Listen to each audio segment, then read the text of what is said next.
Let's begin with your background story. So can you share a little bit about what the journey was behind choosing law and then entering health law?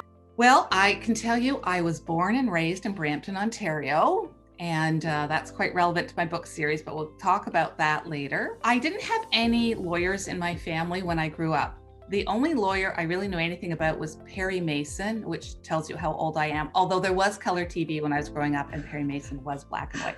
I became involved in politics when I was 16.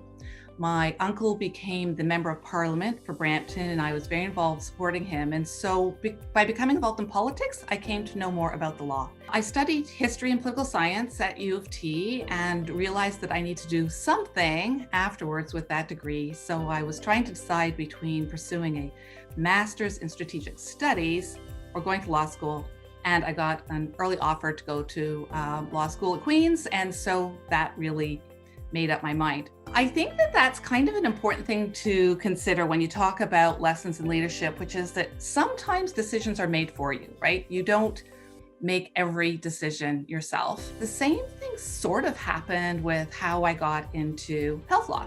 I thought if I was going to be a lawyer, I would be a litigator. When I was trying to decide what law firm I wanted to article at, which is what you did back then before you became an associate, I deliberately picked Fasken because it had a large litigation department, and I thought that I wanted to be a litigator. But after a year of articling, I realized that I was actually very drawn to corporate law and that it was probably better suited for me. So I became a corporate lawyer. And then I was a regular, what I call M&A lawyer, mergers and acquisition lawyer, for the first number of years of my life. But one day, after doing that for a few years, one of my partners asked me if I would spend 45 minutes helping a hospital client of hers issue an RFP to find a private sector provider to help them build a long-term care home. Well, that 45 minutes of advice turned into 2 years, and I worked with them as they picked that private sector provider and then entered into all of the agreements to build this home, finance it, enter into agreements with the government, enter into management agreements. And at the end of that, the capital markets were actually in a bit of a slump, and the government was committed to building 20,000 long-term care beds, so a lot more seniors home, nursing homes. And I thought I should take this experience that I'd had and market it and see if I could do it a bit more. So I did, and ended up working on 7 of these homes being built. And I always worked with hospitals, and they came to call on me not just for those long-term care transactions, but for other things. And so again, sometimes it's just a matter of seizing opportunities. I really never set out to be a health law lawyer, but because I developed this expertise, I became one. And then I thought, well, I now have this staple of clients, and the firm had other hospital clients as well, but it was very dispersely situated. Lawyers dabbled in it. I became the head of our group and said, we're not going to dabble anymore. If you're going to be working in the sector, you have to be devoting a large part of your practice to it. And we really kind of consolidated all of that work and then built our group. So that is how I became a health law lawyer. And that was about 25 or 6 years ago that started. Wow. So you initiated their health law practice group. Yeah, as I say, there was some in the firm, but it just wasn't a cohesive group. And it wasn't even a group. It was just isolated people doing work in it. So now it's a group. We have over 30 lawyers in the group. They practice all different types of law: labor, privacy, litigation, corporate. But as a group, what we have in common is that the industry, the sector we promote, are healthcare providers, hospitals, private clinics, regulators, funders of healthcare. And what do you enjoy most about health law? Well, I'm going to say I like working with the people, but my daughter said the same thing recently. She's in law school. And I said, yeah, you know what? You could work at McDonald's if you like people. You got to, you have to have something else that you like about the law. So a lot of people say this, but I do feel like I'm making a difference. I'm hoping that what I do allows my healthcare clients to be able to provide more and better services to the public. And I have to tell you, it's not cushy, right? I think that some of my partners think, oh, health law, that's doing good things and, it's easy. And it's not easy. In health law, we have federal laws, provincial laws, a lot of provincial laws. We have regulatory colleges that regulate all the healthcare professionals, and there are over 25 of those colleges in Ontario, and they have their own bylaws and rules and regulations. And then we have a lot of traditions that have just developed in the health sector. I always say, our healthcare system really started in about the 1850s as in small towns all over Ontario, the wealthy ladies raised money to buy the local mansion and turn it into a 2 or 3 bed hospital. And they would decide which of the physicians in the area would have the privilege of being able to treat patients in that hospital. And those words and those concepts have stayed with us. They've grown, but we've built this really complicated healthcare system based on something that was much simpler in the mid 1800s. We probably wouldn't devise our healthcare system the way it is right now if we were starting from scratch. So it's complicated. It accounts for the gray hair that I have here.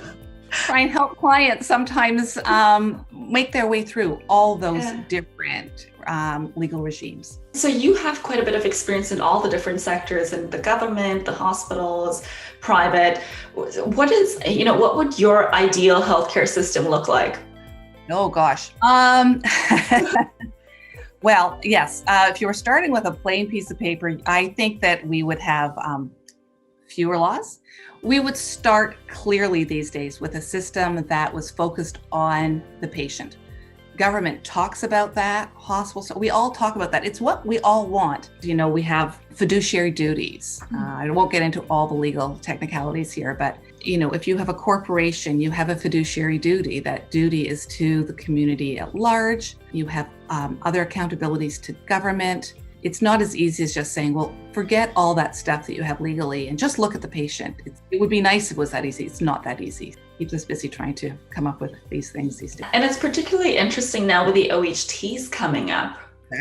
Exactly. We want these Ontario health teams, these groups initially of healthcare providers, of small numbers of healthcare providers, but eventually they're going to be really large numbers of healthcare providers coming together with a common vision. That's easy, right? They do have the same vision. Deciding to build governance structures together, that's a bit harder, but they're doing that. But soon they're going to have to decide how the monies are distributed differently. Not initially, because initially they'll probably all get the same amount of money they had before, but in time, mark my words, there will be less money and they will be required to provide the same amount of services or more services. And they're going to have to figure out how they do that as a collective with less money. And it won't be so easy when you get into things like that. When they decide that we really should eliminate some duplication, how are we going to decide how that happens?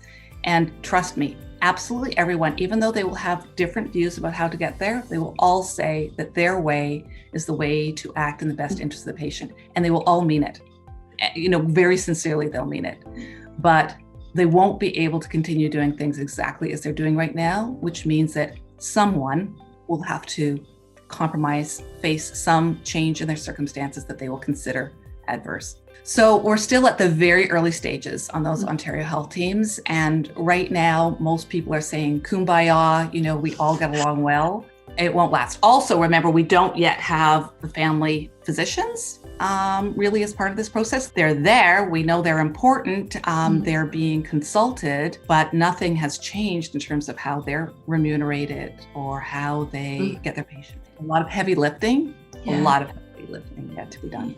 I admire the government for saying we're going to let each of the OHTs figure some things out on their own. So I like that. Now, in reality, we can't have 78 different entities figuring things out on their own. That's not efficient either. We will likely find sooner rather than later that some models work better than others, and the government will probably be trying to move people towards those models that work. And for providers that provide into more than one Ontario health team, that's going to be an issue too, right? Because if each OHT has their own IT system, that is not going to be efficient for providers that are working with more than one OHT. So, this kind of greenfields do whatever you want thing, I think that it won't be too long before it's, here's a choice of 5 things you can do. It's not everything to you.